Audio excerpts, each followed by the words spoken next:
त्रिकोणमितीय अनुपातों से परिचय हो जाने के बाद दो तरीके के ये सवाल आपको हल करने को मिलते हैं। देखिए यहां पर हम पहले उदाहरण नंबर 3 की बात करेंगे। यहां पर आप देखिए दो भुजाएं आपको दी गई हैं, तीसरी भुजा आपको खुद ज्ञात करनी है। तो यहां पर देखिए ये कर्ण का स्क्वायर इज इक्वल टू लंब का स्क्वायर प्लस आधार का स्क्वायर, ठीक है। पाइथागोरस थ्योरम से हम तीसरी भुजा ज्ञात कर लेंगे। तो यहां पर आप देखिए ये हो गया 29 का स्क्वायर, ठीक है। लंब मुझे निकालना है तो AC का स्क्वायर और आधार मुझे दिया गया है 21 का स्क्वायर। तो ये मैं लिख देता हूं 8 4 1 माइनस ये इसको इधर ले लिया तो 4 4 1 और ये बन गया AC का स्क्वायर। तो यहां बन गया 400 और ये बन गया, तो मैं स्क्वायर रूट ले लेता हूं। तो AC की वैल्यू आपको मिल जाएगी 20, ठीक है। तो अब हमारी तीनों भुजाएं हमारे पास आ गई हैं। अब आप किसी भी ट्रिग्नोमेट्रिक रेशो या त्रिकोणमितीय अनुपात का मान ज्ञात कर सकते हैं, ठीक है। तो यहां पर मुझे cos square theta plus sin square theta की वैल्यू निकालनी है।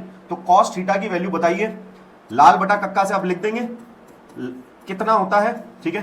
तो यहां पर cos थीटा का मैं लिख रहा हूं आधार बटा कर्ण, आधार बटा कर्ण तो 21 का स्क्वायर, ठीक है, और 29 का स्क्वायर प्लस sin स्क्वायर में आप लिखेंगे 20 का स्क्वायर अपॉन 29 का स्क्वायर। तो यहां पर बन गया 4 4 1 और ये बन गया 8 4 1 प्लस 400 और ये 841, दोनों को जोड़ेंगे तो ये बनेगा 8 4 1 बटे में 8 4 1, दोनों कट गए, इसका मान आ गया 1।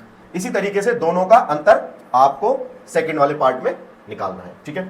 ये तो हो गए एक तरीके के सवाल जहां पर दो भुजाएं दी गई हैं, तीसरी हमें ज्ञात करनी है।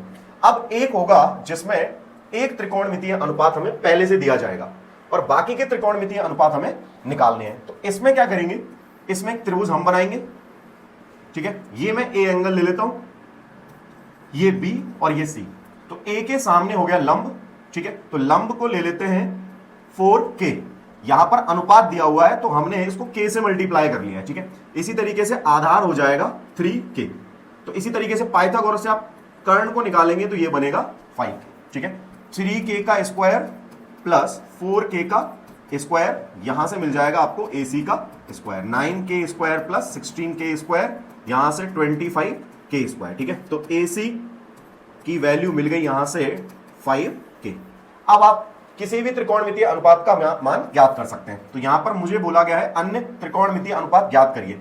तो मैं यहां पर sin A निकाल देता हूं। sin A बनेगा आपके सामने लंब बटा कर्ण, ठीक है। तो लंब हो गया हमारा BC और कर्ण हो गया AC। तो यहां बन जाएगा 4K बटा 5K, तो K कट गया और ये आएगा 4/5। तो इसी तरीके से आप बचे हुए त्रिकोणमितीय अनुपात भी आसानी से ज्ञात कर सकते हैं।